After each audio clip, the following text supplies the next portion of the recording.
is here working hard with us.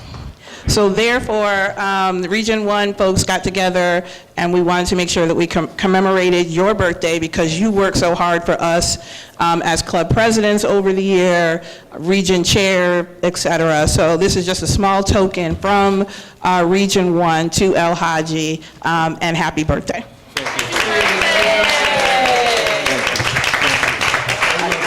Yeah, oh, Region 1 picture. Y'all get the Am I in the way? Yeah. Can you get that?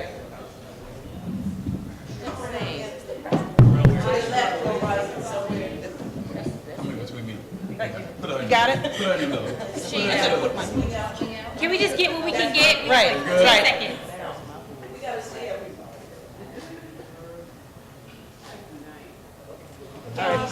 Thank you so much. Region 1, Region 1. Madam President, can you sing to El Haji? Sorry? She wants to sing. Can you sing happy birthday? We will when the appropriate time. We will.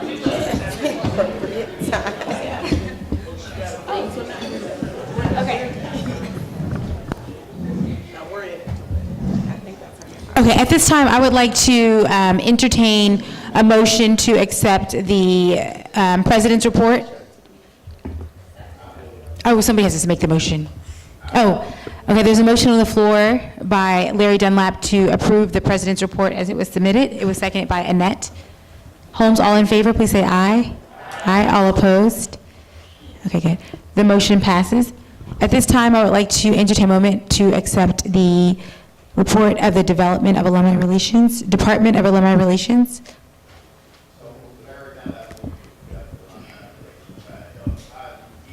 There's a motion on the floor by Larry Dunlap, seconded by Tamara Howard, to accept the report presented by Department of Alumni Relations, El Haji. All in favor? All opposed? Hi, Beverly. How are you? Good. Okay. Okay, at this time, we are going to move for the Vice President of Finance report. Please turn to the documents. There is small numbers and stuff, so you may want to do that. But first, we're going to start with the PowerPoint presentation. Mr. Clarence, I'm having trouble reconnecting this. Should I connect it to my computer? Okay, do you have this thing? What thing? The big, like, no, you don't. Most computers.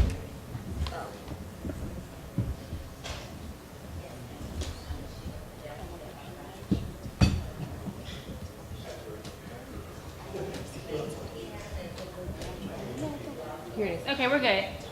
I mean, thank you. It's showing there, just not here, so I'm gonna have to blindly click for you, okay? Okay.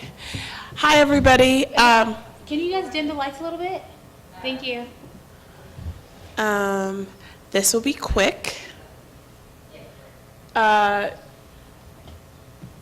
Okay, yep. This will be quick, and then we have some numbers to get through. So basically, all of the accounts have very healthy balances. We have not spent all the money that was set aside to really grow the clubs and memberships this year.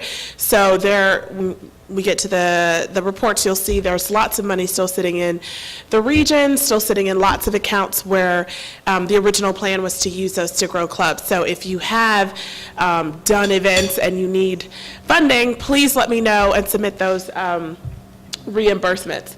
On the point of reimbursements, I know I have several emails from many of you. I will just say two things. For the process to work faster, I need your receipts. I need your ACH form. I need all the other forms. You can't just email and say, I need to be reimbursed for $50 for this event we had. That means nothing to me, and that means nothing to El Haji. So without the forms, it will not move quickly on our end. And to that end, we can only control our our end. The rest of that then has to go through the university. And we've been spoken to many, many times about how that process is supposed to be increasing in efficiency and speed, but we know it's still taking time. So I also see your many, many emails of where many of you have not been reimbursed in a timely manner. And again, we'll push, we send emails, but that is not something that I directly control. I do not have access to the accounts. So it is just a timely process. The fiscal year ends June 30th. So if you have a reimbursement to get into me, please send it ASAP with all of the appropriate forms. And again, appropriate forms are actual attachments. So if you take a picture of a tiny, tiny receipt on your phone and you embed that in an email, that is not sufficient. I can't read it, I can't print it, and I can't send that on. So if you have any questions about what forms are necessary, how to attach receipts, I'm happy to help. The other thing I will say is there have been a few occasions where people felt the need to physically mail in receipts and forms. I will say if your receipt gets lost in the mail, again, that's something I can't do anything about. I can't confirm receipt of those receipts at the university. Alhaji tries to do his best, but really electronic is the best way to do it, because then we have digital receipts of when things were received, and we're able to forward those on to the controller's office. So if you mail something in, you are taking a risk that your reimbursement will never be submitted. So all that to say, again, the fiscal year is ending very soon. Get your reimbursements to me. If you have receipts from this weekend, I would say your best bet is to email me Monday morning. Don't wait to June 29th. I did not run again, so when it is July 1st, I don't know who's going to handle your reimbursement, but that will not be me. So I just want to be clear on that. Okay, so some considerations. I have a proposed budget for next year. So this is the part that's a little unorthodox because I won't still be here, but basically I am submitting for review the same budget that I had submitted that was approved for this fiscal year, but we've added some money into Nadia's line because there's more travel required of her and she needed some more money. Other than that, there are no changes to the budget as were submitted this year, so we can take a look at that. And then again, one more time, just for the cheap seats, end of year reimbursement. Some of you have thousands of dollars that you have been sitting on for the last 2 years, and if I don't get it by June 30th, good luck. Okay, next slide. So our operating account, I'm happy to say when we took office 2 years ago, we had like, right, $6,000 in the account, which meant we could do nothing. We have grown this account, we have been fiscally responsible, and now we are in a position to do some really good work. So if you have ideas of things you want to do in your regions to grow memberships, to accelerate clubs, to celebrate your people, we have $144,900 in this operating account.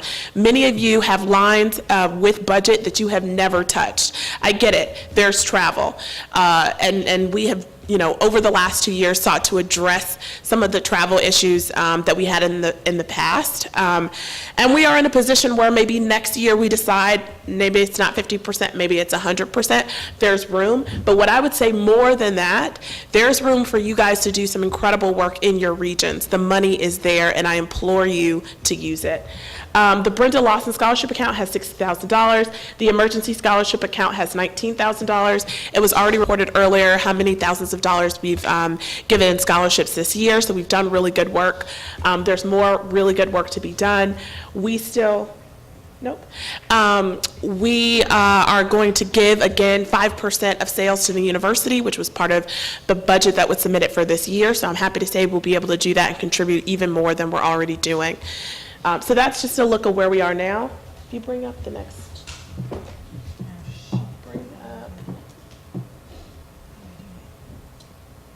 Thank you. The computer is only showing up there, so. Is this one? Or this one? Or this one? This is the breakdown. Yeah, I'll just do it because it's a little easier to read. And then Okay. And then will you be able to scroll? Okay.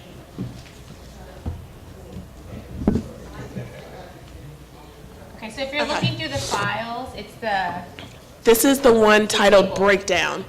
So I have, yeah, thank you. I have 3 files in the folder. One is the 2018 actuals compared to budget. And then I also have this one, which is the 2018 breakdown. This one's a little easier to read, so I'll start with this one. So this breaks down for you. Wait, don't move it again. Sorry, okay. This breaks down for you in detail everything that has flown through the university, gone through the university this year. And again, I will caution you with these numbers that there is always a lag when it comes to the controller's office. So I have broken down for you by month and type of membership exactly how many members we've received since July last year up till the end of March. So we don't have April numbers yet. Those haven't been finalized and reconciled. So that has been 41,000 in revenue from memberships. You scroll down. Then these are all the expenses that have flowed through for this year from August through March, and again, April has not hit. So the reason I'm showing you this detail and not just in a full budget where things get lumped together is because I want you to see what we're spending money on. So there is money being spent on travel. There is money that was spent, okay, not that large. There is money that was spent on homecoming. There's been money spent in the regions on, in Las Vegas, in Region 3, in Region 2. There have been some reimbursements sent out there. Okay. Sorry.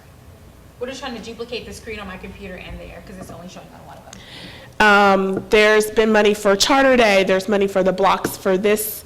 Okay. Can I control it? Yeah. 'Cause this is no one.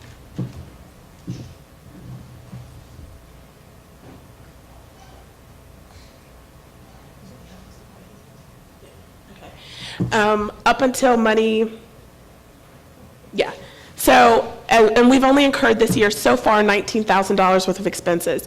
So this year, we're in the black at 21.6. Now this is far from where we thought this year was going to go.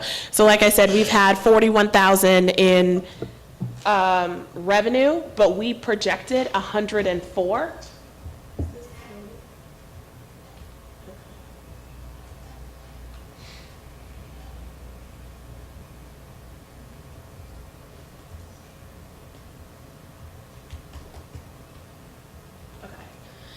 So we projected that first number, 105. For last year, we initially forecasted 105. The actual was more like 88. So far this year, we again forecasted 105, but so far we're at 41.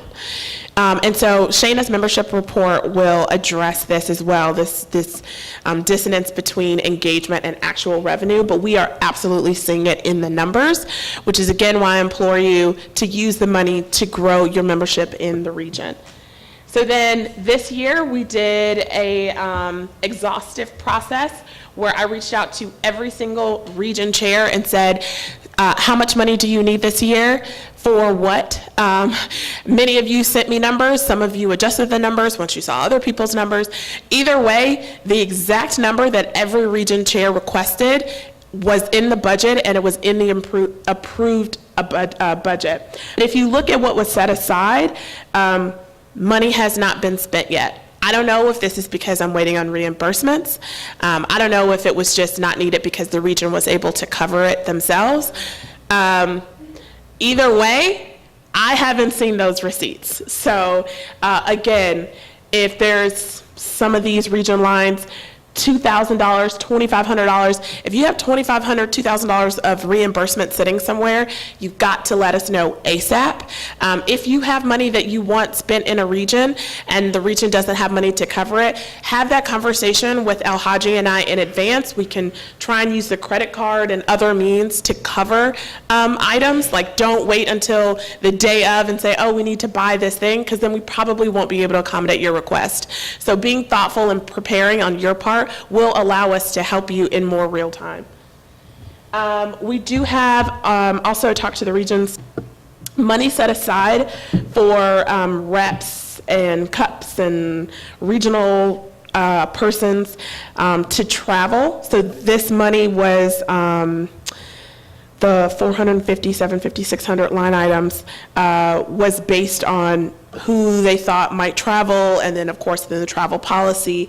Again, if some people wanted to travel, there's money there. For those regional reps, I would say talk to your region chair, because they know who they were thinking about for this money to be reimbursed to, and then we can make sure that reimbursement process happens.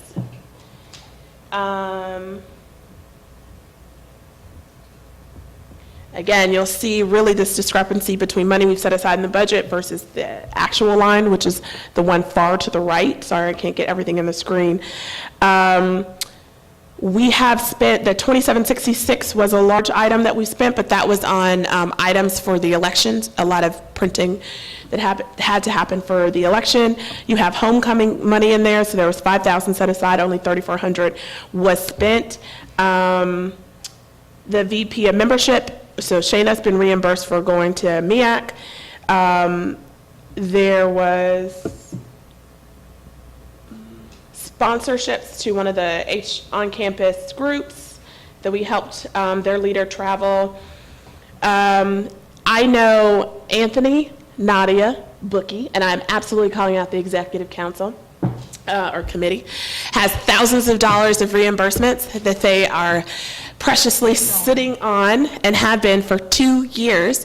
And what I have told them is that we are in the fiscal year 2018. So I am going to reimburse them for fiscal year 2018, not both years. And so the reason I'm calling them out and saying what I'm going to do for them is because it is the same thing that I'm going to do for you. So if you have 2 years of reimbursements, I am not going to reimburse you for that. That is not fiscally responsible. I'm going to reimburse you for what was supposed to be incurred in year 2018 according to that approved budget. So this is just my last plug for that before I get into the proposed budget.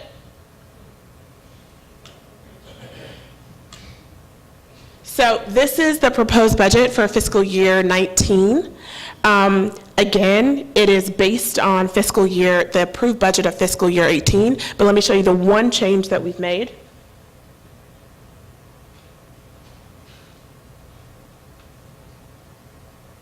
The one request I received was from Nadia to add an additional $2,500 to her presidential line item so that she can travel more for all of the openings and fundraising and sponsorships and things that are supposed to happen in this upcoming fiscal year. What I will say is that yes, we have almost $45,000 sitting in the operating budget, but if revenue continues to decline as it has over the last 2 years, I doubt, based on that performance, that we will earn $105,000 next year, which is what this budget is based on.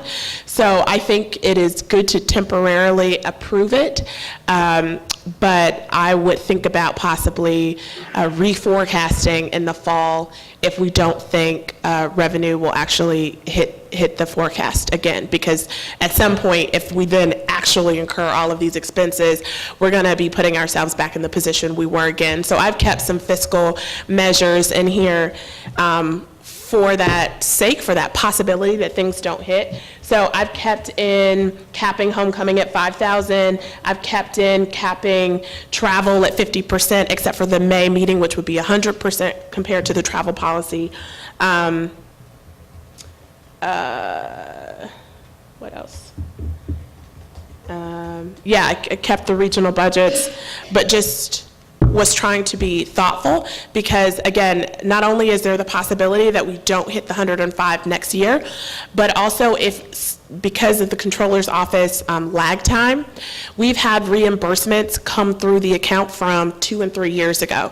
So they are very behind and it'll hit when it hits. And I know there are thousands of dollars of reimbursement sitting out there. So those could just hit at any time. And I do not have at all a number of how much is sitting out there that could possibly hit in reimbursement. So the number could be 1,000, the number could be 20,000.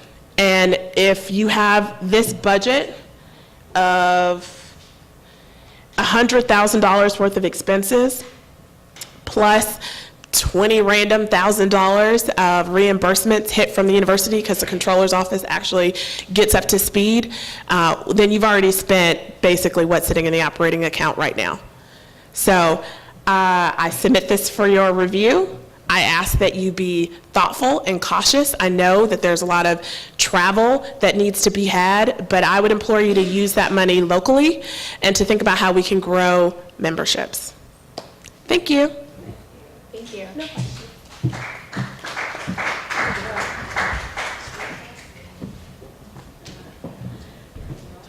Do you have any questions? Okay. I'm standing up like I'm about to answer them. I said I'm standing up like I'm about to answer.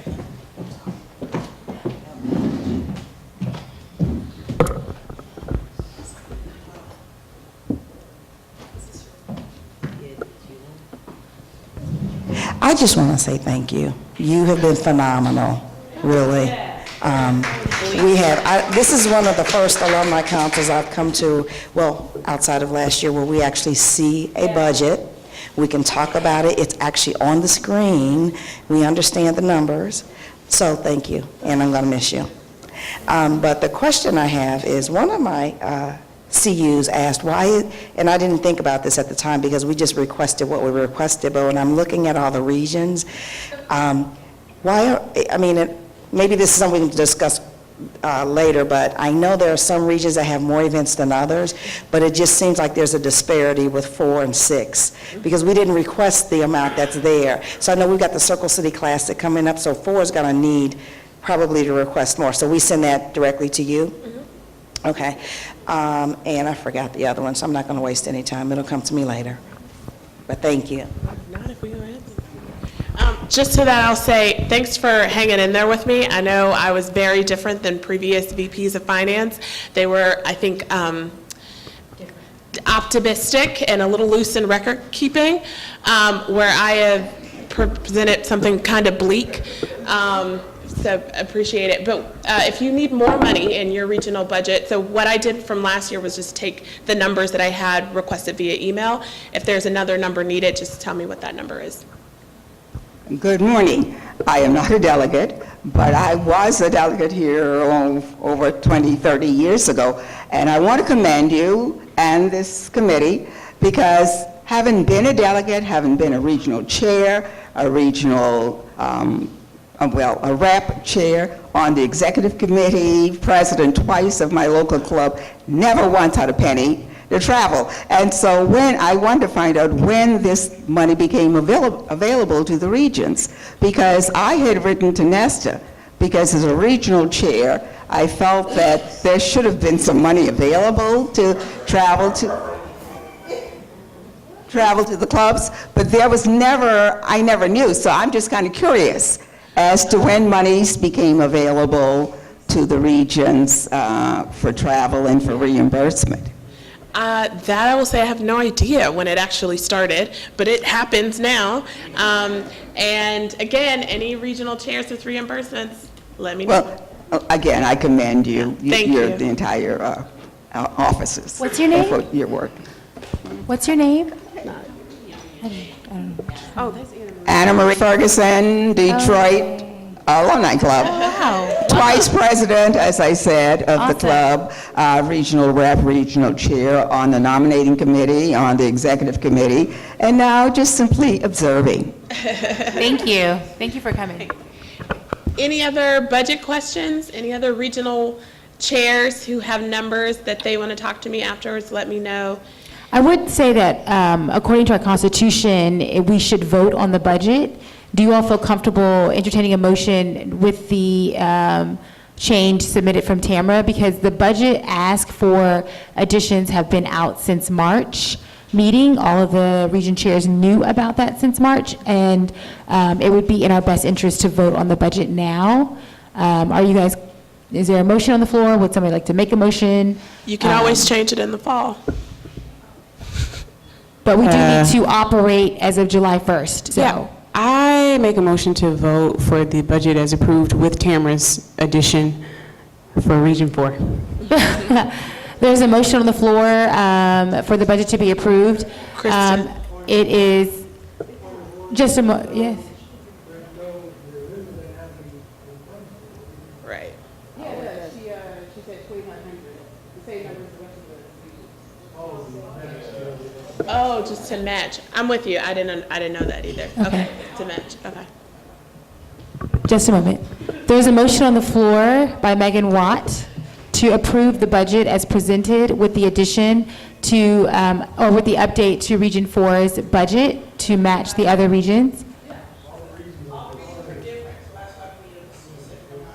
She wants 2,500 to go from 1,600, right, to 2,500. Okay.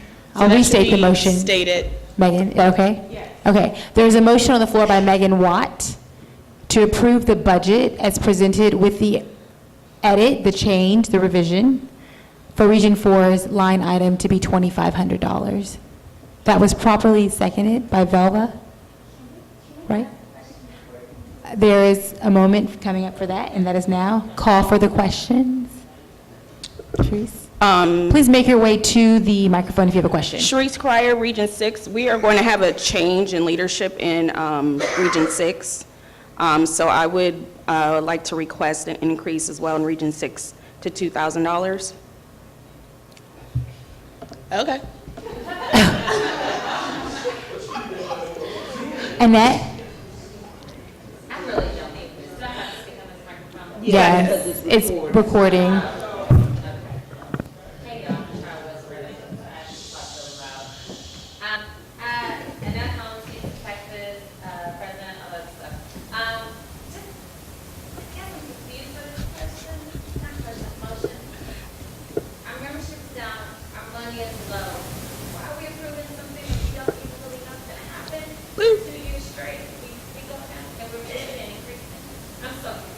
No, that's a valid question.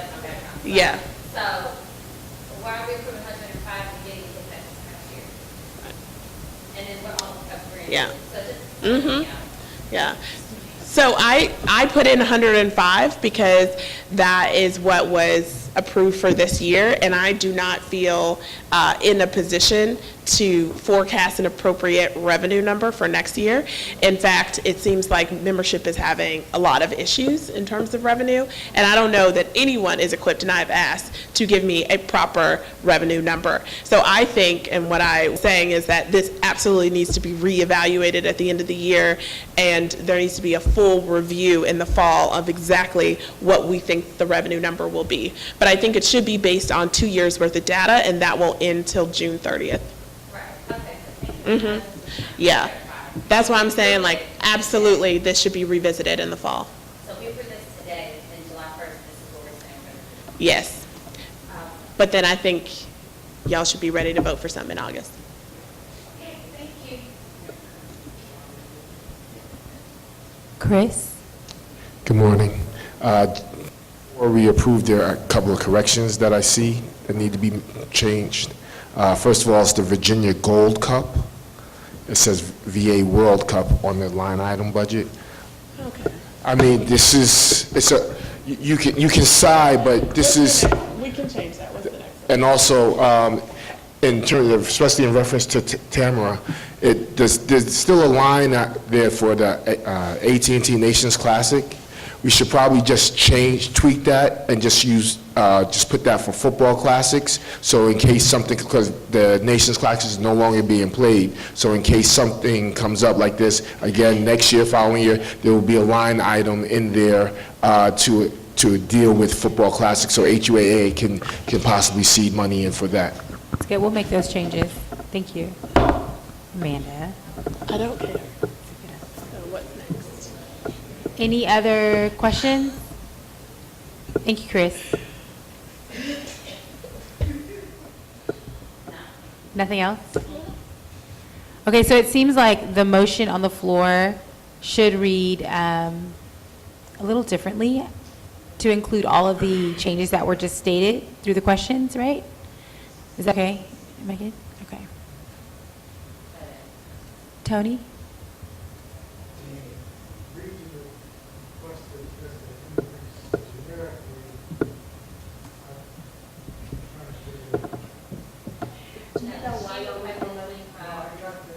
She requested more funding. wait, let her answer. Okay.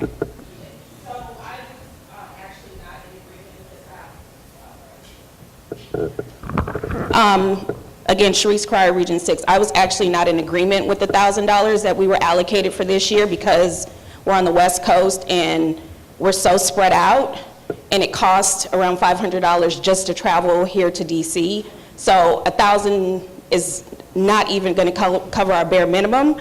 And to go to Seattle, San Diego, Arizona, all those states, like I said, are spread out. So I think $2,000 is more reasonable. That's They why. also are opening up and recharting a club that needs a port in Seattle, and they're opening up possibly 2 new clubs. Well, let's be clear here. First off, it's $1,600. These are 2 separate things. I just want to be clear in your request. One is if a region chair needs to travel to DC, that is an entirely separate line item called Executive Committee Meetings - Travel. Correct me if the line item is incorrectly stated. But that is for people to travel to DC. So the travel for you, if it's you or whomever, to travel to DC is in that line item, and that for 2 meetings. Hold on one second. To be clear, 50% covers your total travel, and then for the May meeting, 100% covers your total travel. This line item for region, what is this, 6?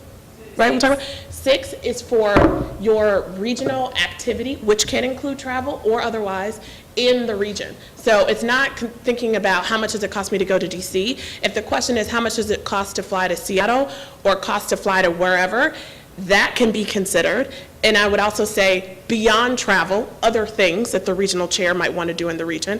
But the $1,600 was originally created, and by the way, never disputed to me, but originally created based on an email that I was sent on proposed travel for the year, and then the $1,600 number was derived. So if there is another number, it's not 1,000, 1,600, that it needs to be. If it needs to be 2,000 because you need additional travel within the region, that's totally fine, but I just want to be clear about what this money is supposed to be used for.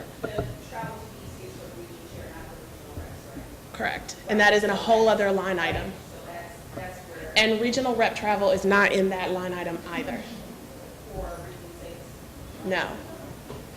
So it Region doesn't rep seem travel like- was cut 2 years ago, and it's still cut. And it will likely remain cut until we have revenue that matches our expenses. So our revenue is at 40,000, and our expenses on this sheet alone are 105. And so region rep travel will remain cut until we can increase, which is why our membership focus is about 30% of what we're going to do, if not 50% of what we do for FY19. So if the region needs $400 more to travel within the region or do regional activities, we can increase it to 2,000. If it's for regional reps to travel to DC, that is not what this money has been used for. Okay, so the 2,000, the $400 increase is for regional travel. Kristen? That's what I just wanted clarity was the ask for 2,000 above what was in here. No. Up to 2,000. So an additional 400. And your request was 2,500 more or up to 2,500. Board said to go from 16 to 25. So an additional 900. Appreciate the clarity. And I just want to just say one thing. I don't want to be out of process, but the fact is that we did not, as an executive committee, actually meet and discuss this budget. Correct. So, yeah, I didn't get you an email back Right. because I thought we were going to have more discussion about it. So I just thought this is my opportunity right now. If you don't want to do it, that's fine. No, this is totally, it's totally appropriate. Okay, 'cause I'm not it's fighting indicated that, I should no. have gotten this to you, but we really never formally talked about this. Okay. Sure, It should have just been submitted via email. that's fine. Okay, if you have a question, please make it known by standing at the microphone. Thank you. And it should be on. Okay.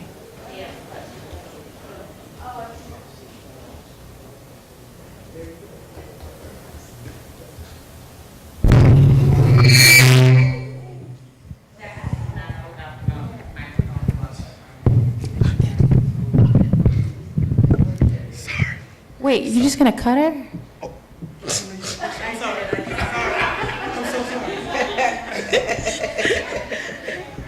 I've got a question.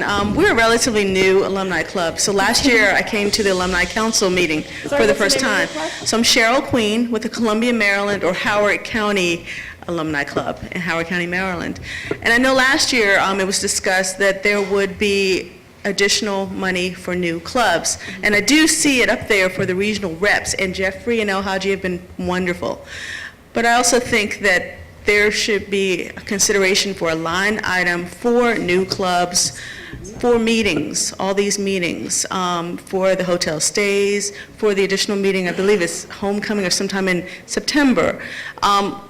We are new, we're struggling to get things done, and we don't have money for the basics. So I'm wondering, I personally believe that there should be some type of funding available for all new clubs to get them going and get them started.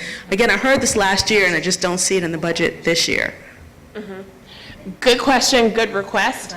So, okay, hold on, Nadia, let me get your question. So, you are, Region 2. sorry, what region is that? Region 2. Two. Yeah, so additional money for new clubs and for Bison on the Row. So this year, this fiscal year, Region 2 had, make sure I'm reading the right line, $3,600 in the regional line item.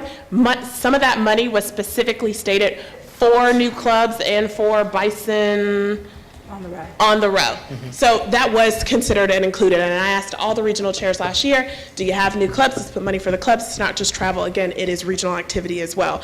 So you should have, through your regional rep, theoretically, I don't know exactly what happened, had access to money to do the things that you needed to start your club.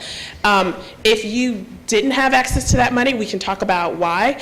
But the regional chairs have discretion to say, I need X number of thousands of dollars because I have this many new clubs and I need to help fund those clubs. So you'll see across the regions, all of them had, not all of them, but most of them I think had new clubs last year.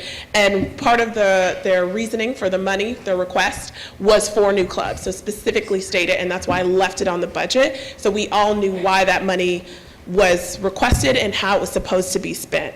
So we can talk together and with your regional chair to say maybe this or that didn't happen, but that same amount of money is in for the next fiscal year. The question I have is, are there parameters? Like, can it only be used for, say, social events or to buy those tablecloths? So there aren't any restrictions. Is that what you're saying? There are no restrictions. It is to the discretion of the regional chair, I would say, but there are no stated restrictions beyond overall, of course, university policy. And the region chairs presented to Amanda budgets, and so they also have budgets that they would, how they plan to spend these funds. And so I think it would make sense, and I think the region chairs would agree, for them to share that budget with all of you so that you're aware of how the money is being spent. And one of the main focuses that we had discussion around the budget was, what are we doing to support, our new clubs and club growth? And there was a specific conversation on whether or not we should pull that line item out. But there was, the response to that was, if we don't grow, if this club doesn't come into fruition, now that money's not being used by the region. So that's why it's still maintained in the larger bucket of money.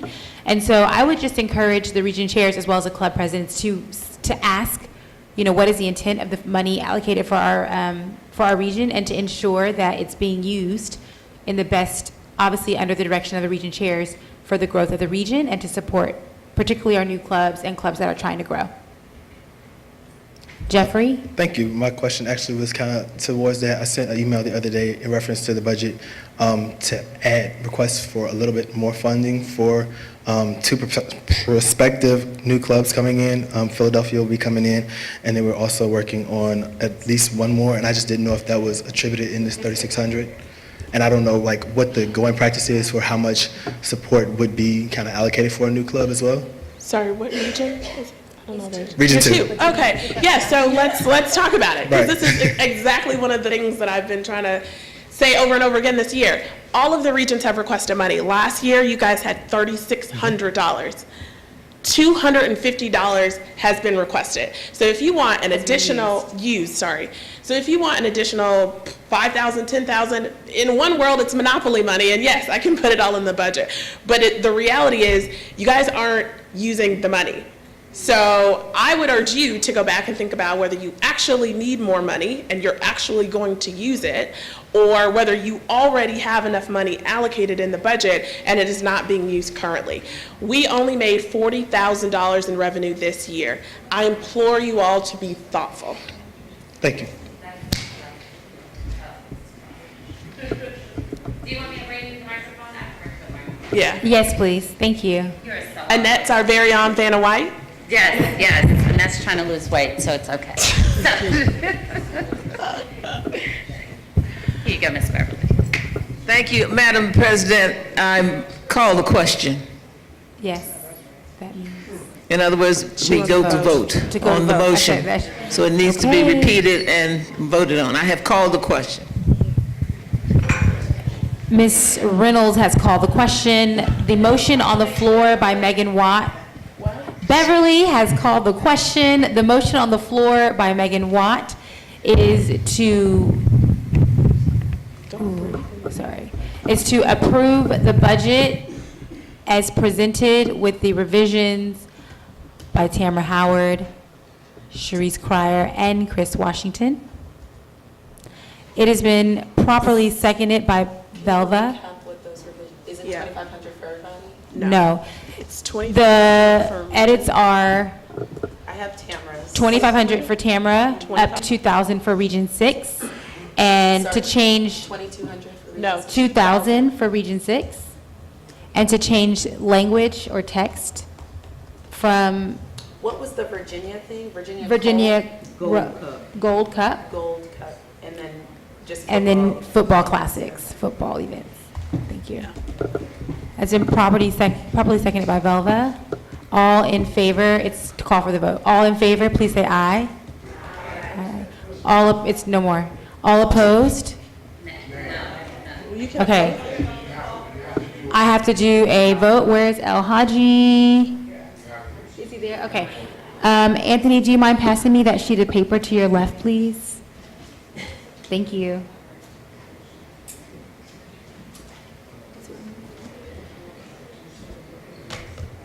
Please state your vote. Alvita? Amanda? Yes. Annette? No. Annette? No. That's 2 votes. Anthony? No. Beverly? Yes. Brian Hall? Who's Brian Hall? He's right.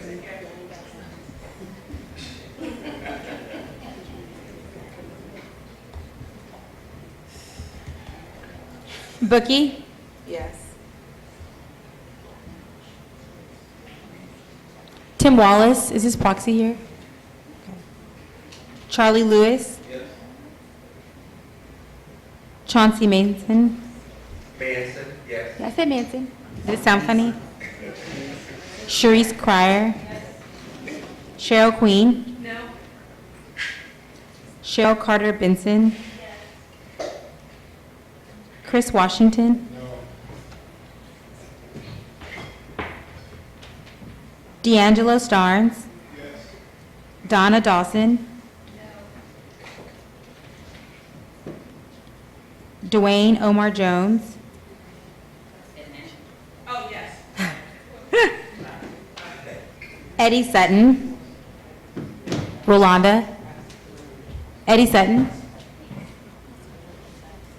El Haji? Elgin Wells? Yes.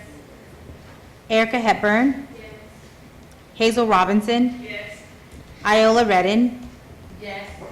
Jeffrey Fleming? Jeffrey Fleming? There is no such thing. Jeffrey, come on now. Candace Harris? Candace Harris? Yes, I'm sorry. That's okay. Kelly Lockhart? Kiva Gates? Yes. Kristen Clark as Region Chair? Yes. Kristen Clark as President of New Haven? Greater Hartford, I'm sorry. Yes. Loretta McKelvey? No. Megan Watt. Yes.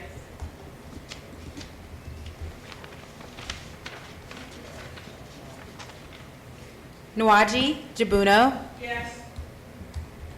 Nwaji, you sound quite feminine. Randall Williams. Yes. Reginald Guy. Yes. Shayna Irvin. Yes. Sharon Drake. Sherelle Owens. Yes. Charlene Henry Barrett. Yes. Susan Chase, are you a proxy for Jackie? Your vote? Tamara Howard, Region Chair. Yes. Toikus Westbrook. Did he get a proxy? Tony Hutchins. Yes. Tyrone Wilson. Yes. Velva Dawson. Yes. Larry Dunlap. Yes. Anyone did I miss? I know I missed someone.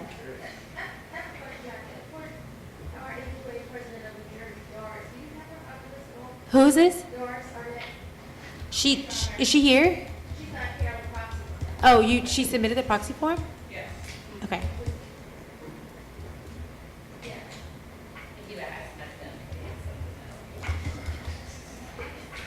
You saw the form? Haji's not here to, and they didn't copy me. Is anyone missing? Region 4 Rep. Tiffany Watt. Okay, yes. You're her proxy? Yes. And her vote? Yes. The budget passes.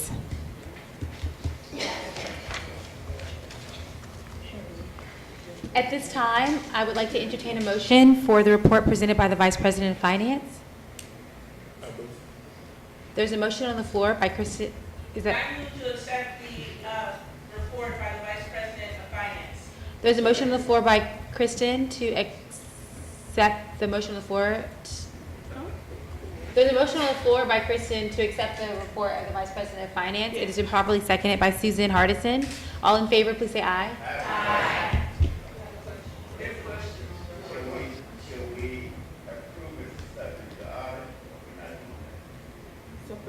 Subject to audit. Who, you want to audit? Okay, what do you, it's a phrase? And that means what? Okay, well, we have to entertain that motion. There's already a motion on the floor, so, and it's been called to vote. So after, we can have that discussion. Okay, all in favor? Please say aye. Aye. All opposed? It passes. Okay.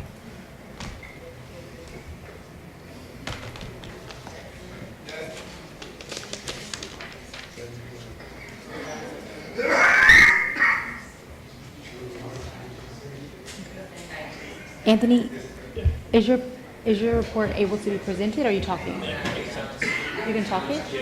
Okay, awesome. Okay, we will now hear from Vice President of Administration, Anthony Santagati.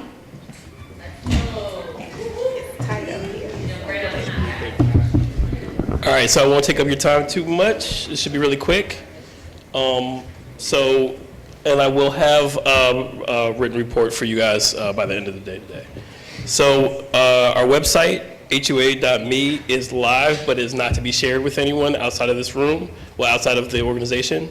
It is still under review, so I'm submitting a bug tracker for all of you guys to look at it, make suggestions, make changes. Just list whatever your complaints are in the bug tracker, and you will be able to, it's all in Google Drive, and you'll be able to make any suggestions, or we'll make any updates as quickly as possible. But everything is working now. You can check it out on your phones if you want. Again, it's HUA.me, .me. Our Policy and Bylaws Committee met on April 23rd to consider the bylaws for the HUAC Philly. By unanimous vote, it was approved with the suggestion that they amend their bylaws to include a, to match the, to match the fiscal year of HUAA, like their membership dues date was exactly 1 month later than our fiscal year ends, so we just asked them to match it up. There were some other bylaws that have not been considered by the committee yet, but they were initially submitted, but we were not able to review them in time. So you maybe submitted the Vegas and, they weren't submitted to the committee, but you can bring them up here. Yeah, you are entitled to bring them up, so. So by Vegas and Northwest Indiana. So that's everything. Actually, the handbook is still under review by the committee, and we're also waiting updates from the region chairs and the CU presidents on the handbook changes. So that's everything. I would suggest that everyone, every HUA officer, if you're leaving office, to submit a final report by at the end of the year. In addition to the transition, we should all submit final end of term reports. So that's all. It's just a suggestion. That's not our committee. That's it. Oh, I think the transition is. So. Any questions? Yes. My question is, whatever happened to the pilot websites that we were doing for the local clubs? Those are up too. If you want to go to hua.me/Detroit, there's some little edits, and it's in the report, in my written report. I'm sorry, why was I not notified that a website for my club is up? They're not launched to everyone yet. So you would have chance. This is again time to review it, to make any suggestions or changes is now. So I can follow up with you, Anthony? Yeah. You can go in there now, but there's a glitch. So the delay for the sites, there was a glitch with the calendars. So the glitch is fixed on the main site, but it's not fixed on the local sites yet. But you guys also may have suggestions on the arrangement of the pages. So arrangement, certain information, I'd love to have any feedback from there. And again, I'll submit a bug tracker so you guys can make changes. You just make a list in there of any suggestions you have. What we ask is that nobody change anybody else's entries, that you just list whatever your complaints are or whatever your suggestions are, and we'll try to incorporate them. Yes? Iola Redding from the Hampton Roads Club. Just a question regarding the reports that needs to be reported in. Is there any way that we can get those in sooner, get it out earlier than the due date? Like you said, at the end of the year, we need to do these reports. Because the last reports that was sent out, I sent it to the treasurer. She was very busy, just started a job, and it got kicked back to me. So, and I had been asking and worrying my regional chair. Look, I need, when is this stuff due? When can I get the reports? Because when my treasurer is asking and other members are available to fill out these reports, we need these reports. And then at like a week before, or that's just not enough time, and we need to put all the information in those reports to be accurate, to look, to have good information that we can share with the club, to really give a real good look at what the HOA is doing and what it looks like at the club level. That's what I need. So what I would say is that, so there's a transition process, and then report is a separate thing, right? So what I would say is that they should be working with whoever the new officers are as soon as they're elected. In addition to writing a final report, the only thing about a final report, it has to be the final report. So it's their last act in the office, or they should be working on it. But you as a club can mandate that. I can't mandate it for you, but we as an organization can vote to mandate a certain date or a certain time that everybody needs to have a final report in. But I can't just say unilaterally that everybody should do it by X date, because there are things that happen up until the moment they're not in office anymore that have to be included in that report as well.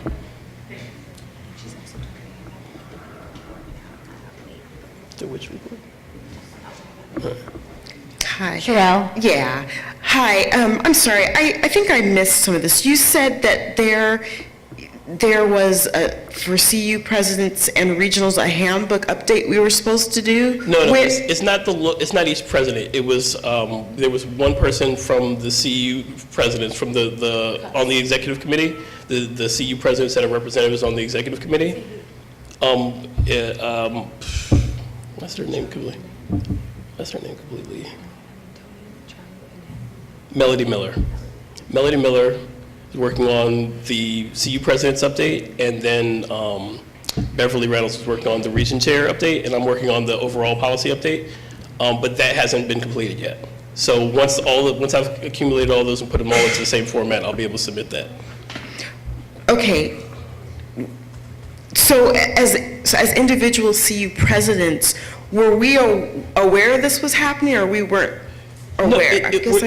We're not talking about wholesale changes to the handbook. It's basically just updating it for 2018, making it look better, making it a little more readable, things like that. Okay, so it's nothing that we had a mandate to do? No, you guys didn't have anything to do. It's not extra work for you guys or anything like that. This is just in order to help you down the line or to help new presidents when they come in. Okay, all right, thank you. You can start, though, because I'm trying to catch time. So while you're walking, you can start talking. Okay, so Melody is the away for president to do She was working on that at the time. It may be necessary to shift that. So I would like to have a conversation with her first. I would like to have a conversation with her first before I shift it from her, because I don't have what she's worked on already. So why don't we send some communication to the Cups, like, you can follow up with Anthony or whatever in the next week or so. Give him time to talk to Melody. Are there any other questions? HUAA.me.me. It may be in here, but it's up though. And for the local clubs? There are sites available, but they're not. They have to be fixed too. So what I would love to do, if you guys can go in there and mark any bugs that you see, there's 3 sites that are up there now. There's a Detroit, Hartford, and I can't remember what the other one is off the top of my head. But they're just basically test sites, just to see what the issues would be. If you guys have suggestions on the local level, we'll incorporate those suggestions. So it's not, don't look at it as a finished product. It is very much soft, the softest of launches, because it's not actually launched at all. It's just up. I have a question. So with your transition coming, and this obviously it's been a really long process to get the sites running, to get the approvals from the university, some of it out of your control.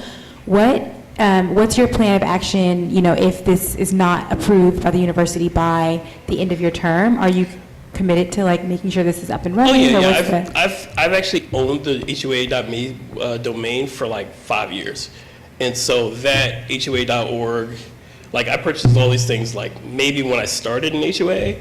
So it's been something that I've been there handling even when I haven't been in executive level. So. And is there a time frame that we should be tracking towards? No, to getting this up and running, what I'm going to do is put it up as much as we can. If we need to make changes over time, we'll make changes.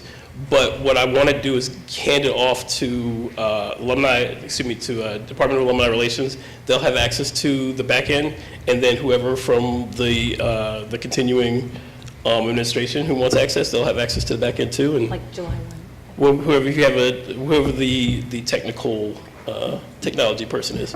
So, any other questions? Okay, thank you.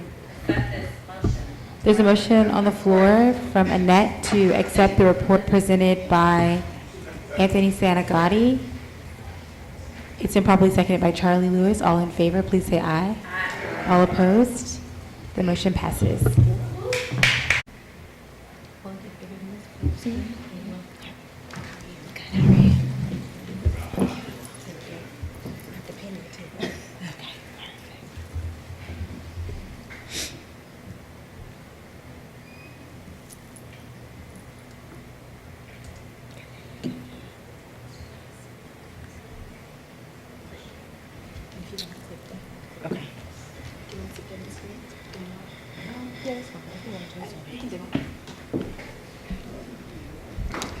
So we have Ariel Germain. She is a Howard University alumna, and she is our Associate Director of Athletics, right? Yes, we lost the connection. We lost the connection.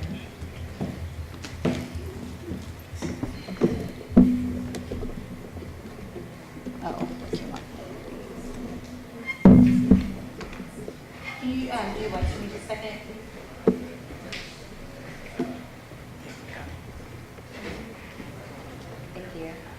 We can keep more, it's okay.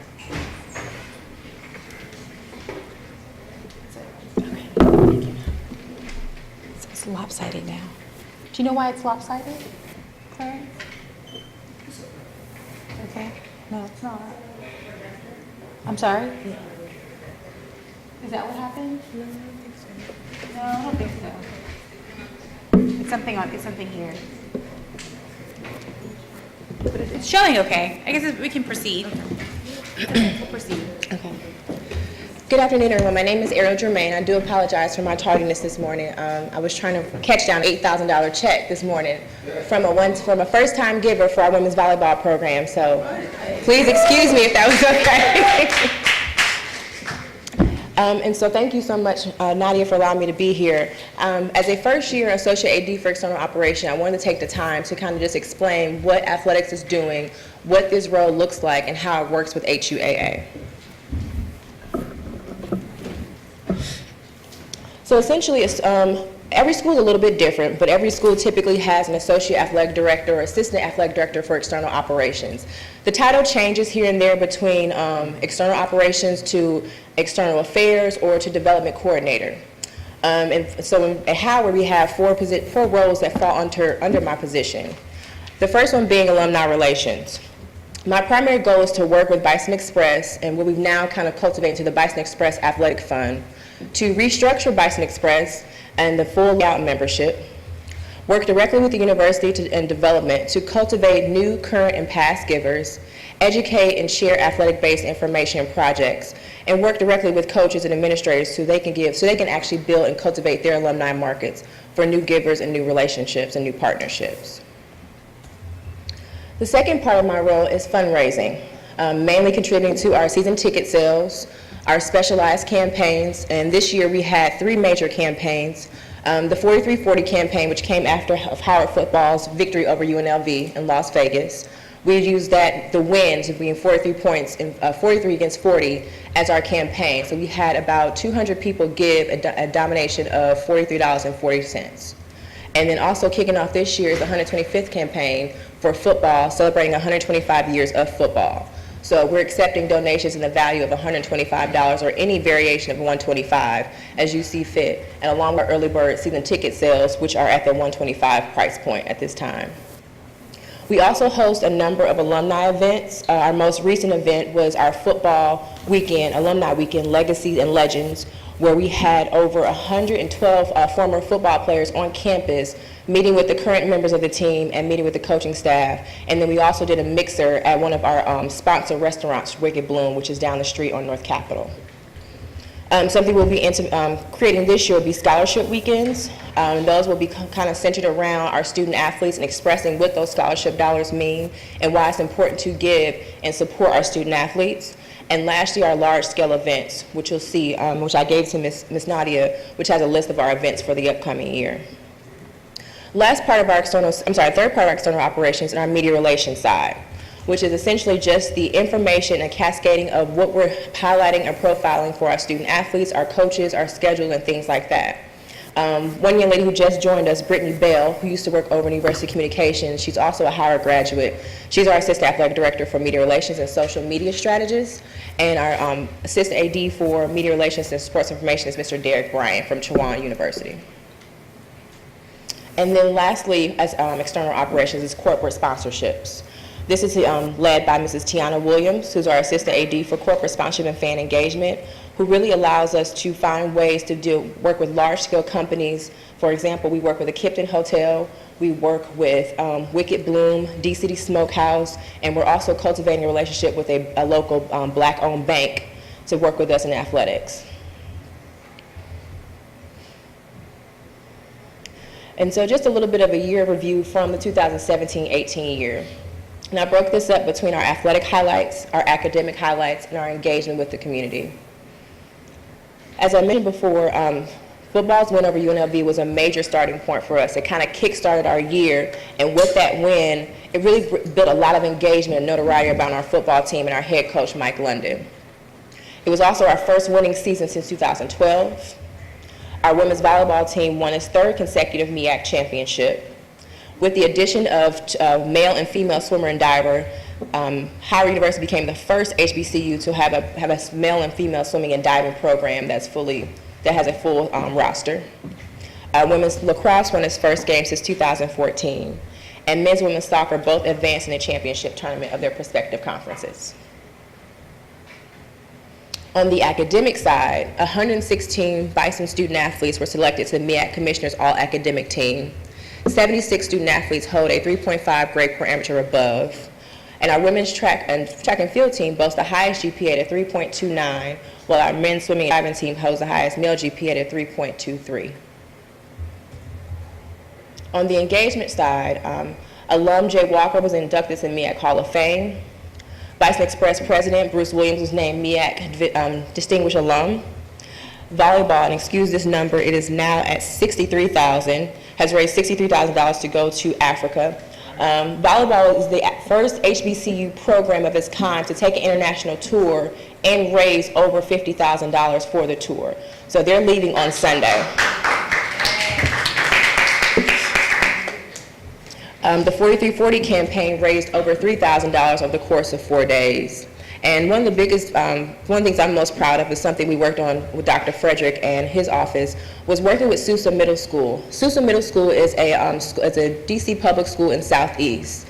And about 2 years ago, they had the highest level of truancy with kids, not going to school, getting in trouble and doing things of that nature.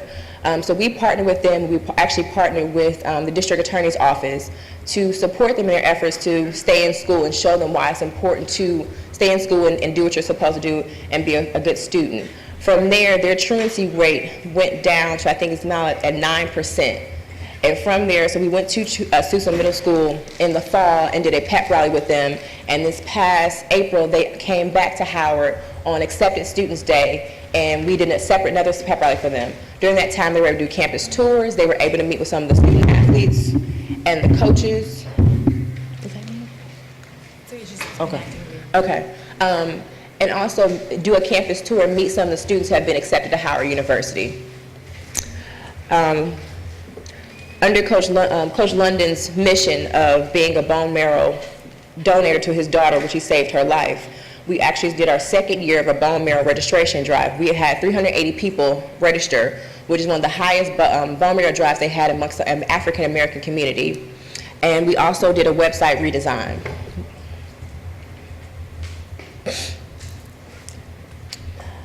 Now moving to some challenges that we face, and some of the reason why I'm here and kind of working with Nadia and working with HUAA and working with alumni relations, because we're not perfect. We have some great opportunities. We've done some great things in the last year or two, but we have to keep going, and we have to make sure that we're cultivating and continuing the engagement, and we're not doing one-time events. So some of the challenges that we face within athletics on the alumni relations side and in terms of development and giving. Rebuilding the faith. So this last semester, I spent about 3 months just trying to work and meet members of the Howard University Alumni Association, whether it was an athletic alum or just our standard student graduates. And one of the biggest messages that I received was a lot of times they don't know where their money is going. They don't know what they're giving to and why they're giving. There's been times. Can we just take a moment to close our laptops, because I know that we don't have this on our files, and just give her a little bit more of our attention, please? Thank you. Maybe, would it be, okay, we'll turn the lights up. Elhaji, do you mind hitting the lights? No, we're taking notes. You're taking notes. Okay, fine, keep your laptops open. No, we can't see outside. We're good? Okay. Thank you, Nadia. As I was saying, really trying to rebuild the faith and giving and knowing where your dollars are going. And so for this, like I said, this last semester, I've spent a great deal of time just speaking with people and trying to figure out what it is why they've lost their faith in athletics or why they've lost their faith in giving to athletics. So one of the biggest challenges I say we face right now is that issue. And what we're focused on with the direction of Athletic Director Carrie Davis is being completely transparent as possible with everything that we're giving.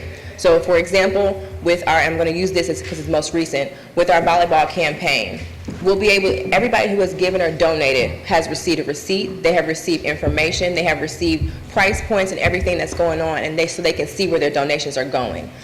We work with football alums who come and they want to give and they want to know what's going on. There's a new level of transparency that I believe that wasn't clear before, but it's becoming much more clear now. But that's been the first challenge that we have to face, is rebuilding the faith between our alums and why it's a great thing to give to us and where their money is actually going. As I mentioned, we restructured the Bison Express membership. From that, there are different tiers now, as opposed to just giving one donation price, which you can still do if you would like to.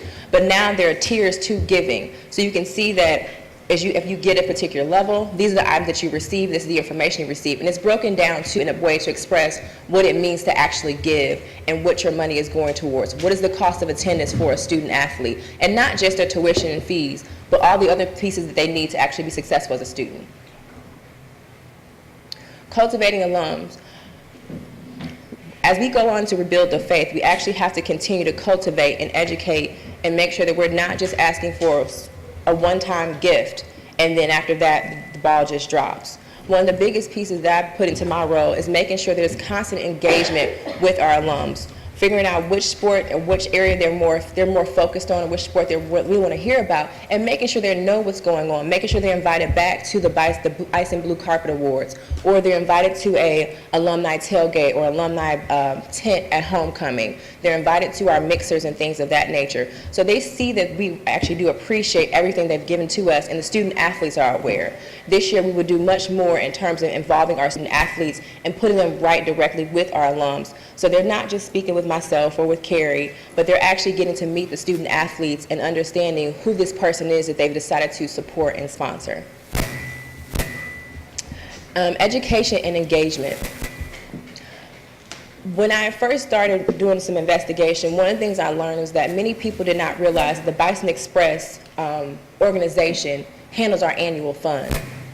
So outside the money that we receive from the university, outside the money we receive from the NCAA, our Bison Express is our actual annual fund that we use to pull money from for items where coaches need computers, student athletes may need T-shirts or things of that nature. It's times we want to travel, specialty trips, just ways to function on a higher level as a Division I program. And so really educating on people to understand that giving to Bison Express is not just giving to a group of individuals, it's directly going to our student athletes and what that looks like. And once again, that goes back into the piece of engagement. We allow our student athletes to tell their story and thank our alums for their giving and their efforts. And I think our last biggest challenge is changing the culture. This year we started charging for volleyball games. It's $5 is the charge for a volleyball game. I had a gentleman who said he's been coming to a volleyball game for the last 20 years. And I said, well, there's a $5 donation or fee to enter the game. He expressed to me that he didn't want to pay $5. He had never paid $5 before. He eventually ended up paying. But it's the mindset that what we have is of high value. Howard University is the Mecca. People come here not only because we're in Washington, D.C., but we are the prestigious Howard University, one of the best HBCUs in the country. And there's a value to that. And so when it comes to being able to offer things for free or offer things at a discounted rate, we have to change that culture in a way to say, we're not just asking for money just to ask for it, but this is a value and we need you to support that value. So when we talk about changing the culture, it's changing the idea of what the value is of Howard University and of our athletic department and of our student athletes. And I would say that is our fourth biggest challenge. And my last area is basically the 2018-19 year, Bison Athletics Keep Charging. So I mentioned our campaigns for this year. 125th year of football, so celebrates 125 years of football, and starting in June, you'll start seeing more campaign information around that. We'll be doing some interviews with some illustrious football alums and spreading that message of what that looks like. We're in the process of building a new press box, so we'll no longer have just the trailer above the bleachers moving forward. The Circle City Classic is coming up in Indianapolis, and that is September 23rd. This will be the 35th year since Howard participated in the Classic, and they'll be playing Bethune-Cookman University. Once again, volleyball trip to Africa and that fundraiser. And lastly, the Bison Express Athletic Fund restructure and the new giving levels for that area. Season tickets and homecoming. Football season tickets are now on sale right now. Like I mentioned, there's an early bird pricing point that runs through May 25th. Circle City Classics tickets will go on sale May 26th, and that's $75 for the ticket with the commemorative 125th hat. And homecoming will be $30 for general, $40 for reserved, and $45 for VIP reserve. So I don't know, I'm pretty sure all you were at homecoming last year, but last year we did something totally different. We actually had a tent on the sidelines that included food and access to just that side area. We will do that again this year, and we'll make it a lot larger because there was a lot of interest in the area. So that's what that 45 VIP reserve section looks like. And then this year, and this is for parents in the local community who want to have some place to take their kids this summer, we are hosting 5 different camps between football, volleyball, swimming and diving, men's basketball, and women's basketball. Each camp registration is on the athletic website, so if you want more information, please go take a look. It's all there for you under each prospective sport. And then lastly, just a few special events and games that are coming up. July 26th, the MEAC football luncheon, which is held in Norfolk, Virginia. Last year, North Carolina Central sold 4 tables at the luncheon, and they took down 2 charter buses. So it actually looked like the North Carolina Central MEAC football luncheon, but we would love to have as many alums come and be present and show that HU pride. On August 3rd, Athletics is going to host a faculty and staff appreciation cookout. We work with a number of areas on campus that support us, and without them, we would not be able to do some of the great things we were able to do for our student athletes. So during that time, we just want to take a moment to just thank them and show their appreciation. You know, it's going to be a long year for 2018-19. We just want to start out in a great way and just saying thank you and letting them know we appreciate everything they do and they have done for us. Volleyball will have 3 major games this year at Byrd Gymnasium. Wichita State, Stanford, and Penn State will all be visiting Howard University. Penn State, I don't know if you remember last year, we played Penn State in the first round NCAA championship and took a set off of them, something that has not been done in 34 years. And Penn State is known for being one of the most big-time volleyball programs in the country. So this is a really major experience for them to come here and for us to be hosting them. Thank you. And we also won the bid to host the MEAC tournament for the next 3 years. So the MEAC volleyball tournament will be at Byrd Gymnasium for the next 3 years.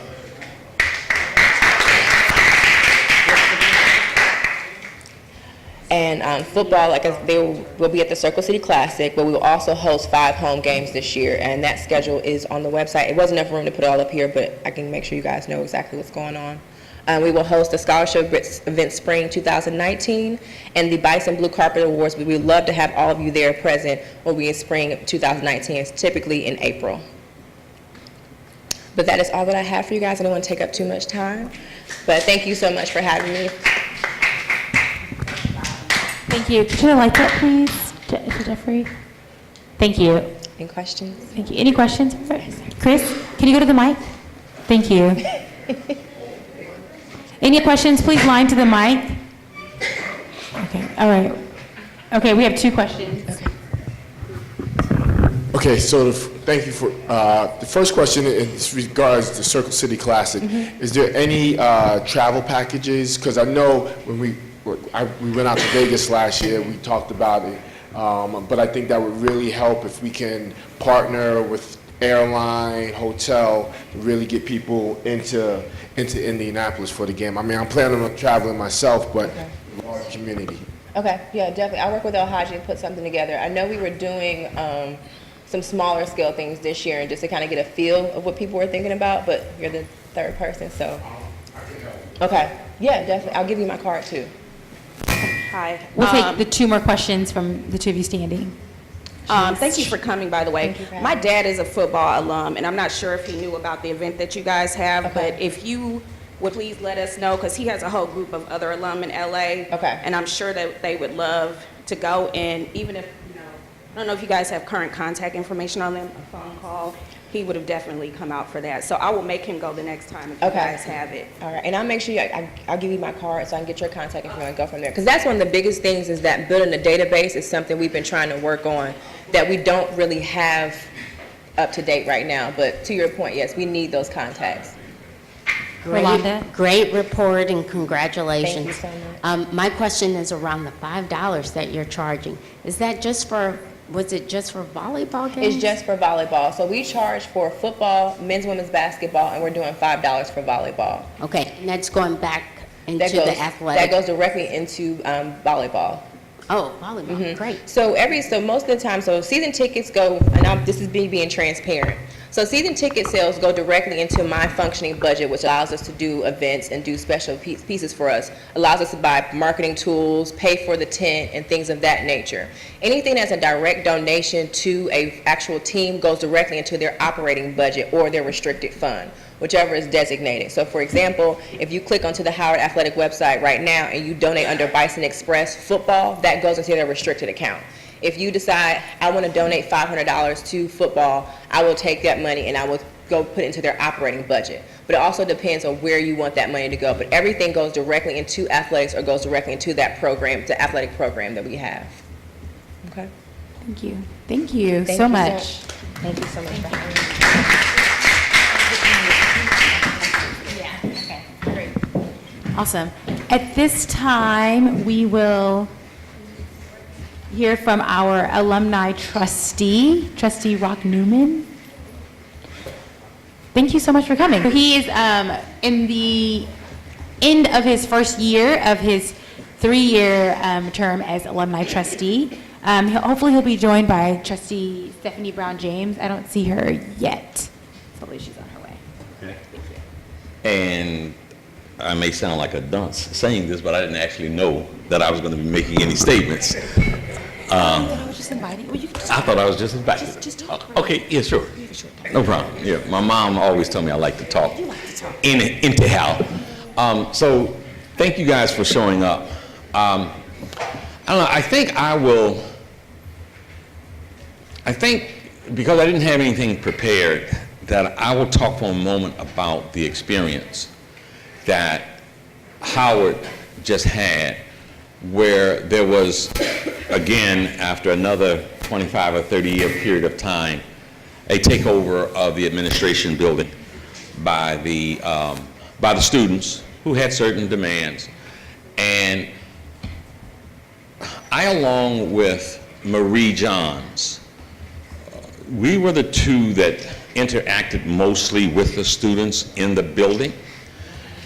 And it was a very, very interesting experience with us being there. Michelle Higgins, trustee, joined us for some of the days, but we were there every single day with them.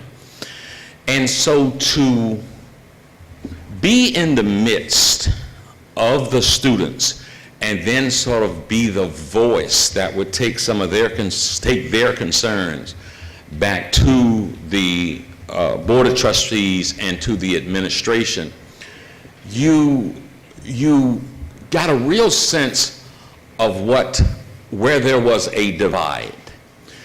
And I would like to say to everyone here that as alumni, if we can keep in mind as we move forward, and I just take for granted that all alumni love Howard University or should love Howard University and should be attempting and hope and encourage you to attempt to help lift Howard University, that to the extent that you can, that you all be the bridge between 19-year-olds and 69-year-olds.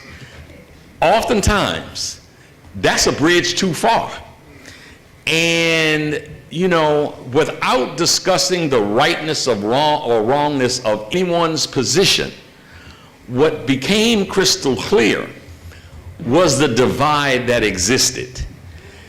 And the more that divide exists, the more there are going to be problems. And when we can bridge that divide, those problems can be much more easily solved.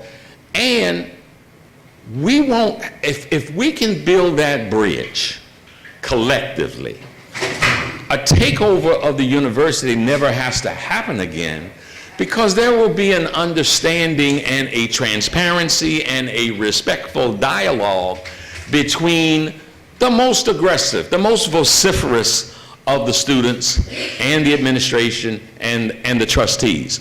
So I just think that, you know, for the brief moment I have here, I really would like to implore all of our alumni to do all that you can to communicate with students that you know that are at the university. If you should happen to hear of any kind of problems, let's be proactive.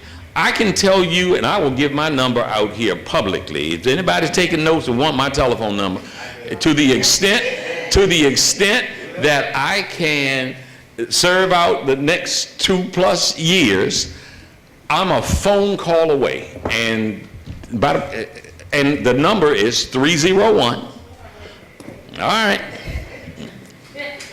And I'm giving this out as an expression of truly wanting to be engaged with alumni. You know, I don't want to be elected to the board of trustees in some kind of way, you know, be seen as sitting in an ivory tower.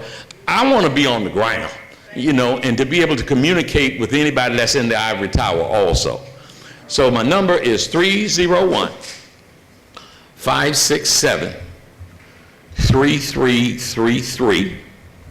I'm old-fashioned and like to talk on the phone, but if you just want to text, that's fine too. I'm up on it.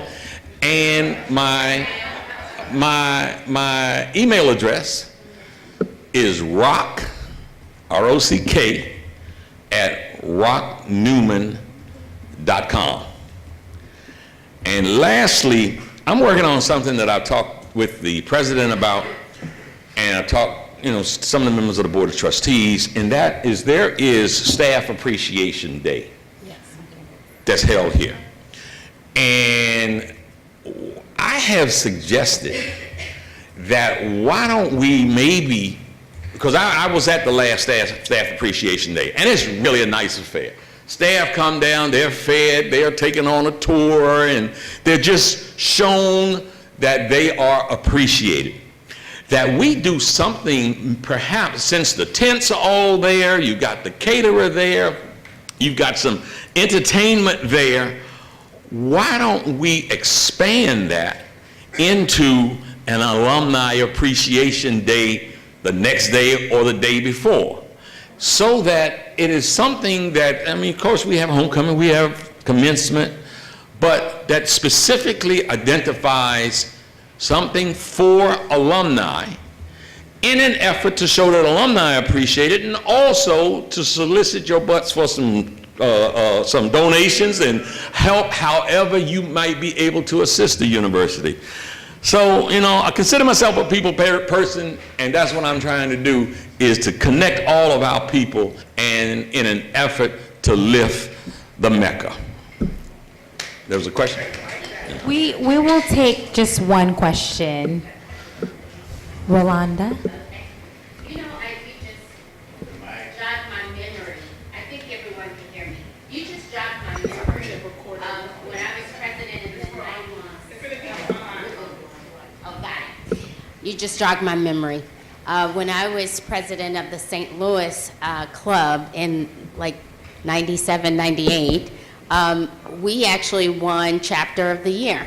And at halftime, at the homecoming game, we were brought into the middle of the field and were given acknowledgement for that honor, as well as Alumni Volunteer of the Year. And I think that is definitely something we should bring back, because that was an amazing moment. We're gonna do that. Well, you know, from where I stand at the mic, sounds like a great idea to me. That's probably all nodded. Well, in the interest of time, I just want to say thank you so much for coming. Thank you for being candid and sharing your contact information.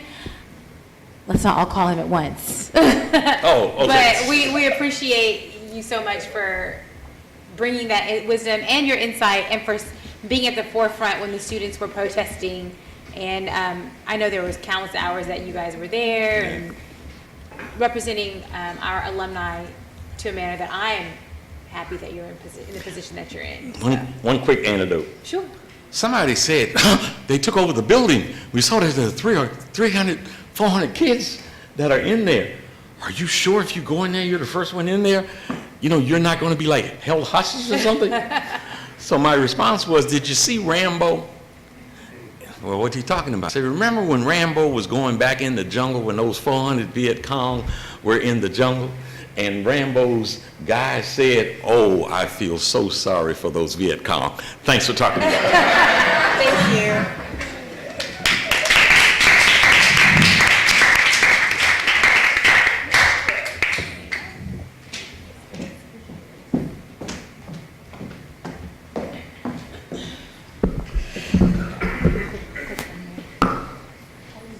It's okay. What do you?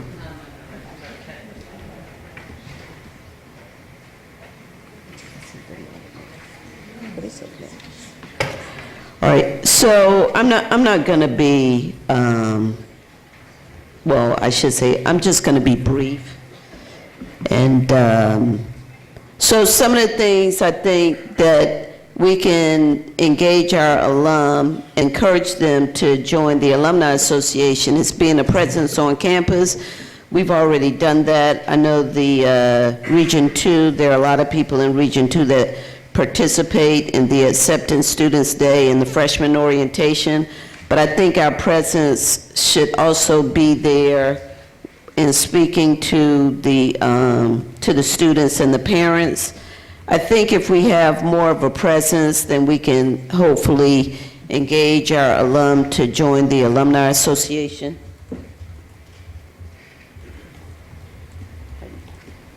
The arrows on the far right.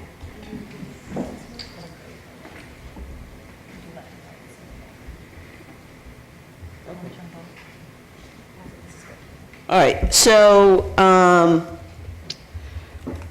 I think I'm okay. Thanks. So, our long-term engagement, I think we should be active and engaged with student activities. Hopefully, getting more alumni active and engaged, we can get them to join the Alumni Association. Ask the CUs, cities to email their CU. Ask students from the CU cities to email CU presidents. So establish a better relationship. My focus really is to establish a relationship with the students to encourage them to become alumni, but we need to have a long-term plan for that. So I'm just putting it out there in my report with hopes that we can establish some type of program to do that. As Nadia mentioned, we're engaged with the Advice and Mentoring Program with the Office of Career Services, and I spoke with Josiah Douglas, and we're just trying to figure out how we can get those that mentor to also become a member of the Alumni Association, not to make it mandatory, but to encourage them to do that. For the CUs, when we host our seasonal events, the summer cookout, holiday socials, invite the parents and maintain contact with them, share the message of the importance of being an active and engaged alumni, but also being a member of the Alumni Association. So if we can get to the parents, hopefully we could get to the students recognize the importance, and then they'll be willing to join the Alumni Association also. One of the things I have this idea is to have a School of the Month, the way Tom Dorner has his School of the Month program. If we could get alumni to be active and engaged, encourage them to join the Alumni Association, if we focus on them, sometimes when you have a focus, they're more willing to be active and engaged, and it's all about membership. So we want to offer them something. If we focus on them, their school, recognize them, hopefully they'll be willing to participate and become members. So homecoming membership, our online numbers, we had a total membership, so the total membership was 98 people that joined online. 67 joined HUAA, but no CU, 31 joined HUAA and a CU, a total of 98, and we had $8,750 for membership during homecoming. That was just online, that's not paper, and that's not credit card and cash. So these are our membership numbers over the past. So in April 2016, right before we took office, I took office as VP of membership, we had 5,198 members. As of today, we have 3,225 members. It's not good. It's not good. It's not good. We've gone down. Almost 2,000. So this is our challenge, though. It's not on here, but this is our challenge. Since last year when we had our sesquicentennial membership sale, the website didn't get fixed until, I think, a month ago. It still said that your membership expiration date was June 2018. And as challenging and as hard as we tried to get them to change that for the past 8 months, it just happened last week. So I encountered a number of alumni that said, well, I'm not going to join if all I get is 6 months worth of membership or 5 months worth of membership, which was not true, but that's what the website said. And I think we lost a lot of members because of that. But they finally fixed it. What we shared with the online, our website people is, our membership expires a year from the day that you join. And so we got a lot of pushback, a lot of feedback, in trying to make that happen. Nevertheless, that's done now, and hopefully that will change our alumni's perspective as far as when they join, then they can just join.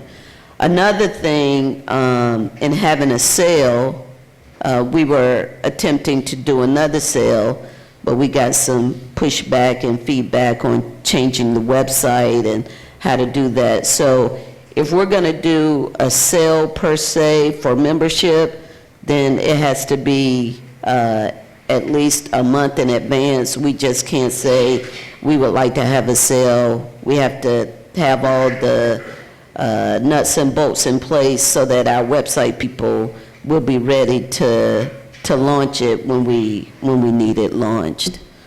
2 years ago, there was a membership challenge, and as you can see, our numbers have gone down, so there was no award in that. The money is still available in our budget, so I would still like for us to push our memberships. And based on the numbers that we had previously and the numbers we have now, this would be the goal of each region to increase the membership. So our total right now is 3,225, and from where we were before, as far as the numbers in April, right before I took office, I kind of did a goal in that medium that I thought would be pretty reasonable. So each region varies as far as the percentage of increase, but that's varied because of where it was before, where it was where it is right now, and the attainable goal I think we can reach based on where we were. So overall, it would be a total of 25% increase, but each region would be challenged to bringing in a varied percentage of people. So the goal numbers are in the third column, and the increased percentage is the last column.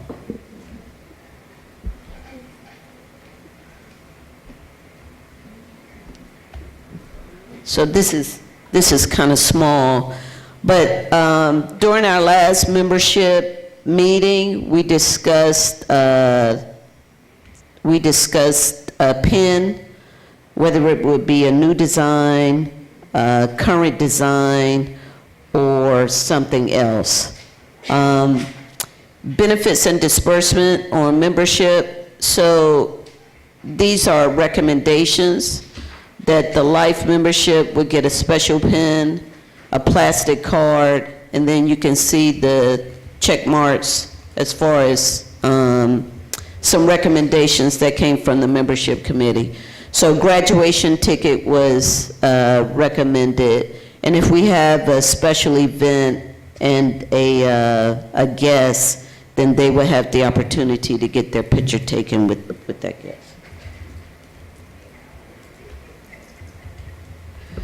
So there was a survey. Okay. So this is the recommendation of the disbursement of funds.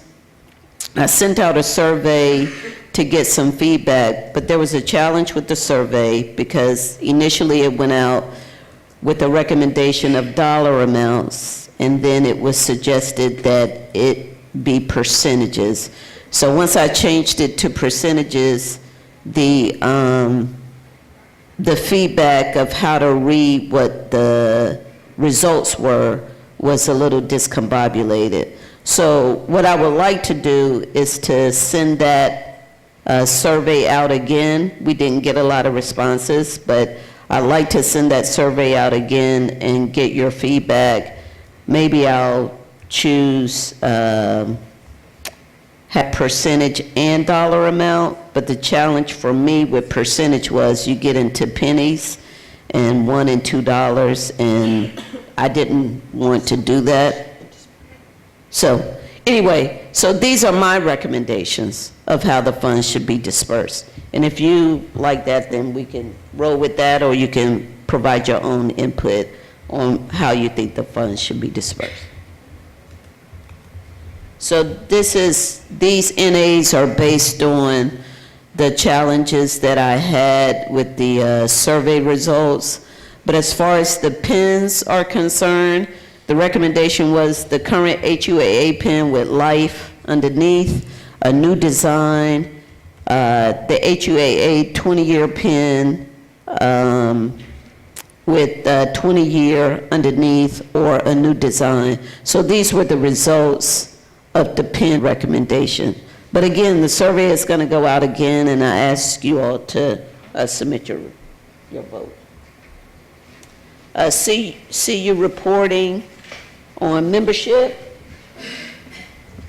So the membership report should be submitted to membership at the HUAA by the 8th of each month. DAR will send a current membership database to myself by the 15th, and the VP of membership will send that report out to the CUs by the 18th. I know that we have not been sticking to this schedule.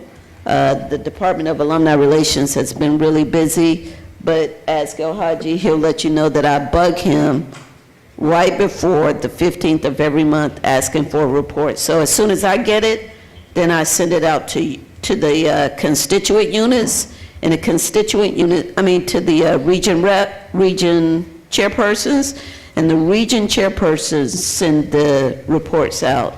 The reports do not come from me directly to the CUs. They should come from your region chairperson. So on our last membership call, someone asked for the demographics so that we could reach our alum in various age groups, the young alum, the middle-aged alum, and the older alum. I asked for that information from Department of Alumni Relations, and they do not handle that database.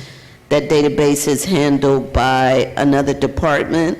But as some of you may know, because of the HU Resist, some people reached out to our alum unethically. Say it for me. Thank you. And so because of that, they are not making the database, the full database available, and they're not making the database of demographics of alum, not just HUAA, but of our alum.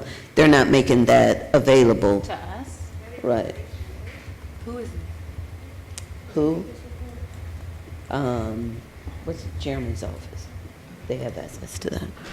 So what I would recommend is, and I've shared this once before, there's a full database of over 20,000. I've shared that with the region chairpersons. I would definitely recommend using that database. Unfortunately, it doesn't have the year that people graduated, so that's a missing component to define the demographics as far as the age groups. However, in that database, it does have whether or not they received a complimentary membership in what year. So based on that, that can give you an idea of the age group of some of our members. Okay, in conclusion, we need the support of the administration and the university and giving officers. I think it's, this may be out of order, but it's as if the university looks at HUAA to help them fundraise, but when it comes to being a member of HUAA, I don't think they support us in that effort. So when they make phone calls for giving and giving back to the university, I think that part of their spiel should also be, are you a member of the Howard University Alumni Association? Because I sometimes feel like we're on this island by ourselves, hustling, trying to get members, trying to get folks to join HUAA, but I don't think we have the support of the university to encourage alumni, even at their various events, to join the Alumni Association. We're also challenged with our website. I spoke about that. When you share the message of joining HUAA, be sure to share the various benefits that we offer. If you don't have access to the VP of membership on Google Docs, let me know. I uploaded some information there as far as a renewal letter, a welcome letter, the benefits of HUAA, and some other things. So if you don't have access to it, just email me, membership@dhuaa.org, and I'll give you access to that folder. But I think there's a wealth of information out there on how we can help engage our alumni and encourage them to join the Howard University Alumni Association.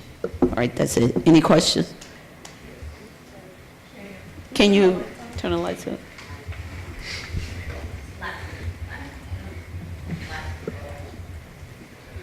Shana, this is Loretta Felder from the Greater Columbia Club. Last year we had some students to join us, and they were a part of BPAC, the Bison Pre-Alumni Club. Any word on how that's going? Can you speak on that? I mentioned it earlier in my presentation. Well, the Pre-Alumni Club is, I didn't mention this part, so the Pre-Alumni Club is still in existence. They are still supported by the Department of Alumni Relations.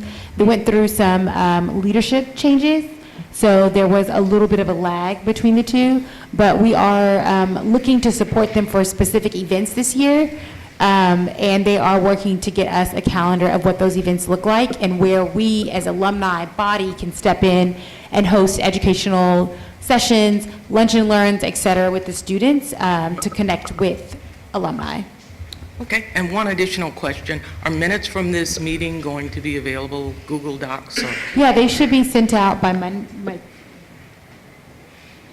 Tuesday. By mid next week. Okay, She's got to fly back to California. Okay, thank you. Beverly? Thank you, Madam President. As I was listening to Shana's report, it occurred to me that in last year's, there was a video made that the alumni could go to where there's testimony, there's the president, there's the vice president, and some alumni who are talking the talk about supporting Howard University, and it's very accessible. You just send them a little note and say, click on this web, and they'll get the video. That's the best way I can explain it. And I think when we have Rock, especially on that video, and whoever else you can get to say the magic words about supporting HUAA, I think that might be helpful. I'd just like to suggest that.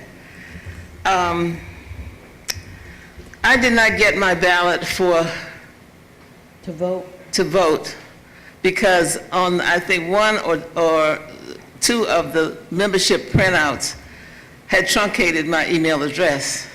So Okay. the last 3 items on that address were not there. And I think we need to pay closer attention to who is minding the store. Okay. As far as that goes. Okay, short email, video, President Woodard. That's it right now. Thank you. Thank you, Ms. Beverly. Thank you. Any other questions? Okay. I would like to entertain a motion. We have a question from Amanda.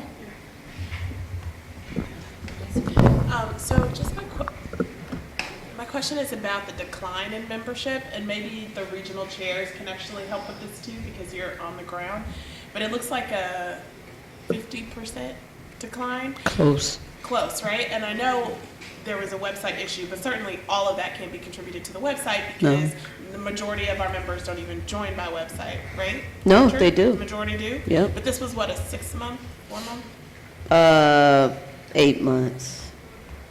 So From I guess I'm just trying to understand a couple July. questions. Was this issue of the timing on the website communicated to the region so that regions could let people know that it was wrong? So if there was a paper application or whatever else needed to be done.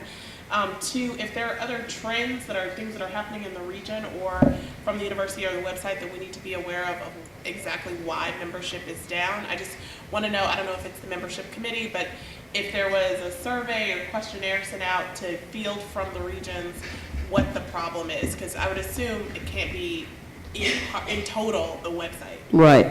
Well, was it communicated to the regions? It was communicated via our membership meetings.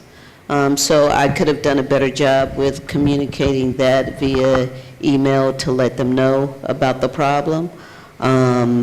Was there a survey done? No, there was no survey done. But I could have done a better job as far as putting the information out there, and I think if elected VP of membership again, then I'll do a better job of monthly communications with our region chairs and CU presidents. I think it's a matter of accountability from everybody, and as a whole, we didn't do a good job, but I know that I can do a better job. And to be honest, I'm not trying to put this on you. That's why I'm very much asking the regions as well, because I think they can provide a perspective from on the ground of why memberships are declining, and maybe that's in y'all's report, but it just doesn't feel like that's bubbled up enough throughout the year of like what's happening. And I'll say for the record, I haven't seen anything that's like, hi guys, the house is on fire, we're down 50% in memberships from anybody. I mean, I see it in the accounting, but not. Right. Yeah. Right. Hi. So, Westchester, Rockland County, I'm membership chair, and I've gotten no communications about working with the membership chairs, you know, and helping us develop a strategic plan to get things out. And I have to get in touch with my Region 1 chair, but we get no information. Okay. So Susan voice is said, out. her voice is out. She said that she's the VP of membership for Rochester, and she hasn't. Westchester and Rockland. Her question is, and she hasn't received any communication, right? No organization between the membership chairs. So, as I stated, I'll attempt to do a better job with that, but I've sent out emails about our meetings when we have them. Unfortunately, we don't get a lot of people on the phone calls. I send the emails to the region chairpersons and the CU presidents, and the CU presidents should send that information to the region chair, to the membership chairpersons. Unfortunately, sometimes that doesn't happen. Again, I'll take the onus and do my best to better communicate that with our leaders. Yeah.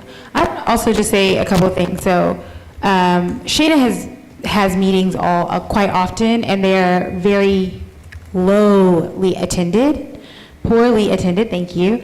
And we also see the attention to membership is almost null. When I look through the end of year reports, and there's a section that asks, when did you send in your monthly report for the 8th of each month? And majority of clubs, lost tons of points in that section because they're not sitting in their monthly reports.